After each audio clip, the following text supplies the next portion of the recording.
So about a week ago, Juan Soto rejected a $440 million contract offer from the Nationals. It would have been the biggest contract ever, so the Nationals got a little bit petty. They chose not to give Juan Soto a plane ride to the All-Star Weekend to participate in the Derby, so Juan Soto was mad over that. He returned the favor by retweeting a tweet from Derek Jeter saying that loyalty cannot be one-sided, so both sides are not happy, and I expect a trade to happen within the next few days. Now, a quick reminder, Juan Soto is not a free agent until after the 2024 season, so if you do in fact trade for Juan Soto, you are getting him for 2.5 years. He's going to get paid anywhere from $17 to $25 million, factoring in arbitration. So again, Juan Soto is a multi-generational talent. If you can get him, your life can change in a second. But the problem is, it's gonna take a lot to get him, so do you have the pieces? Let's find out. I have identified 7 different organizations that have the facilities to make a trade for Juan Soto, who is essentially Ted Williams 2.0. And yes, one of those teams is the Dodgers, which is crazy to say, but they have a legit chance at getting him. So the first 2 teams I want to get out the way, the Yankees and the Mets. I'm choosing them first because they're kind of in the same boat. The Yankees and the Mets, they have been reluctant to try and trade for Juan Soto because they don't want to give up any of their top prospects. The Yankees, we know who their top guys are. Anthony Volpe, Oswald Peraza, who I love. You have Jason Dominguez, the Martian, and then if we talk about the Mets, it's really just one guy, although you could throw in Brett Beatty, but Francisco Alvarez, he is the cream of the crop, and the Yankees as well as the Mets, they are known as prospect huggers, which is kind of funny because I never knew the Yankees to be a team that developed players. They always just kind of bought players. No offense, CC Sabathia, AJ Burnett, Mark Teixeira. You acquired those guys via free agency, and also you've made trades, very good trades, might I add. Aaron Judge is really the lone guy that has been developed along with Gleyber Torres, although didn't they get Gleyber Torres from the Cubs? Regardless, I really believe that the Yankees and the Mets could get this deal done, but their general managers are not willing to mortgage their future because they don't know if they can afford Juan Soto after those 2.5 years are up, because the Yankees, they got to save money for Aaron Judge. The Mets, I don't know when contracts expire, but the Mets have a lot on their payroll, but they do have a guy who's worth almost $18 billion or something in Mr. Cohen. So if the Mets did it, they could afford him. If the Yankees did it, they could afford him, but they're choosing not to mortgage their future, which I guess might be smart. Now, the only problem with that is, so we're going to talk about the Padres next, because the Padres, they have a kid named CJ Abrams, and this is where I kind of don't agree with the Yankees. You don't know if prospects are going to turn into megastars. The perfect example, I'm going to give him some slack because I know it's only been a handful of games, but CJ Abrams was supposed to be a mega prospect, but so far,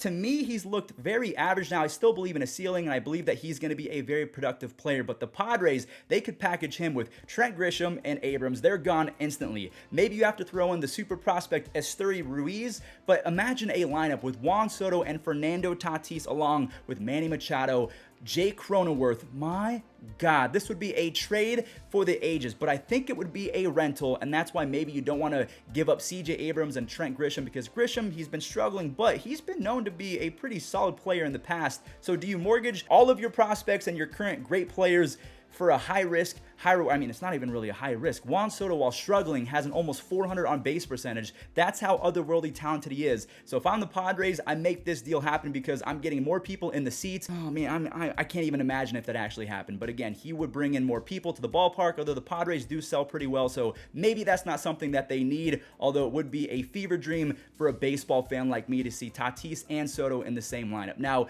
we're going to talk about a few trades that actually have a great chance of happening. We have the Cardinals, so you have Dylan Carlson. He has to go because I don't know if you guys saw the tweet, but the Nationals are requiring at least 1 or 2 young proven players, so you have Dylan Carlson, and they want prospects as well as maybe a draft pick or 2. The Cardinals, they cross off every single box, just like the Yankees with top prospects and Gleyber Torres. So Gleyber Torres would be the young guy. You have the prospects in Peraza or Volpe or Dominguez. The Cardinals have Dylan Carlson. They have Jordan Walker, who has the tools to be a legit superstar in Major League Baseball in the next few years. They also have Mason Wynn. Mason Wynn went viral a couple days ago because he was in the Futures game and he threw it 101 miles an hour from shortstop. So he's got pop. He's got fantastic defensive capabilities. The Cardinals, they also have Matthew Liberatore. They have so many pieces that they could flip for Juan Soto, and Juan Soto would be a perfect addition to that lineup. Could you imagine Arenado, Soto, and Goldschmidt in I can't even really process my words because that almost doesn't make sense how good it would be. They would be competing for a title every single year until Juan Soto became a free agent, and at that point he would probably walk, and maybe you would regret it if you didn't get a chip. But if Juan Soto went to the St. Louis Cardinals, I mean, I'm not saying they're the favorites because the Dodgers are still, they look unbeatable, but I would put some money on them, just like $50, because I think they would have a decent chance.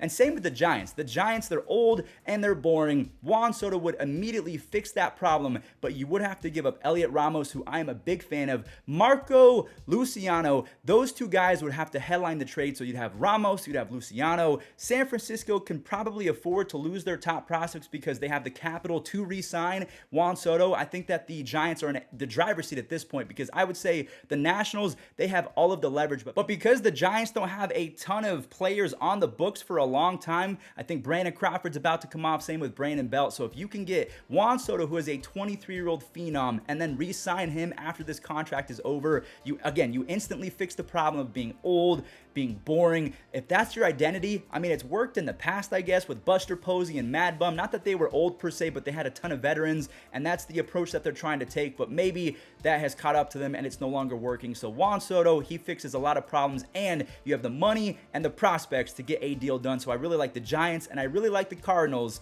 Also, the Mariners. Imagine an outfield of Jared Kelenic if he gets called up or recalled and is actually the Jared Kelenic that we think he is. You have J-Rod and you have Juan Soto. As cool as that would be, I don't think it would happen because you have to put Jared Kelenic in that deal. So the outfield will probably be Mitch Haniger or Taylor Trammell or Kyle Lewis in left field. You have J-Rod and Juan Soto. I mean, if I'm Washington, I want everything from the Mariners. You can have Kyle Lewis. I will take Jared Kelenic because he is raking in AAA. The only thing that he has to do is figure out how to hit the off speed because he is destroying fastballs. I want Kelenic. I want Noelvi Marte, who has a chance to be something special in the big leagues. I want Kirby and I want Hancock. So two solid pitchers. I get a couple different prospects, and that's really it. If I'm the Washington Nationals and I am trying to rebuild around Keibert Ruiz and Josiah Gray, those are kind of the two big dogs that they got in the trade. Turner Max Scherzer trade from the Dodgers. I mean, you are setting yourself up to be instantly good and instantly young. So if I'm the Nationals, I do consider Seattle. And the final organization that I believe has a legit chance of trading for Juan Soto, and I can't believe I'm saying this, the Dodgers. You do not need Juan Soto, but the Dodgers are gluttonous. They do not care about our feelings. They are so good at developing players. They know that so many people are going to come through that ballpark that they'll have enough money to sign whoever they want. They are so good at developing a farm system that they could trade for whoever they want and then they can keep them. So yes, Juan Soto could be a Dodger for 2022 and beyond, and then they could offer him a contract, although Freddie Freeman, Mookie Betts, Kershaw, you're going to have to pay Walker Buehler. That is a lot of money on the books, but just like the Yankees, they have plenty of facilities to get the job done. Bobby Miller is a fantastic prospect. I think he was the starter in the Futures game. Gavin Lux is finally proving that he can be a very productive big leaguer. Maybe you give away someone like Andy Paje. So the Dodgers, again, they have the capital to retain him, and they have the prospects as well as young players to make a deal done and cross off all the boxes that the Nationals require. So that pretty much does it for today's video. 7 different teams that could make a push. I've heard the Orioles. I've heard the Guardians, my team. Now, the Guardians would make sense because we do need another outfielder, but I don't think they have the money to resign him, so I'm not going to mortgage the future. And same with the Orioles. You don't mortgage the future unless you can get a guarantee from Juan Soto's camp that he will re-sign come 2024, 2025. What do you think is going to happen from this situation? Do you believe that Juan Soto is going to get traded, or do you think that the Nationals are going to wake up and say, this guy is very, very good, but also we stink, so we should try and flip him for a few pieces while we're rebuilding? And to me, that makes a lot of sense. Trade Juan Soto, trade Josh Bell, because their value might not be higher than it is present day. Get as much as you can, and you could be a solid team in the next 2 or 3 years. But again, guys, that is going to do it for today's video. Thank you all so much for watching. I wanted to get this out ASAP just in case he got traded by the time that this video came out. So thanks for watching. If you guys have not subscribed, I would really appreciate that, but have a good day.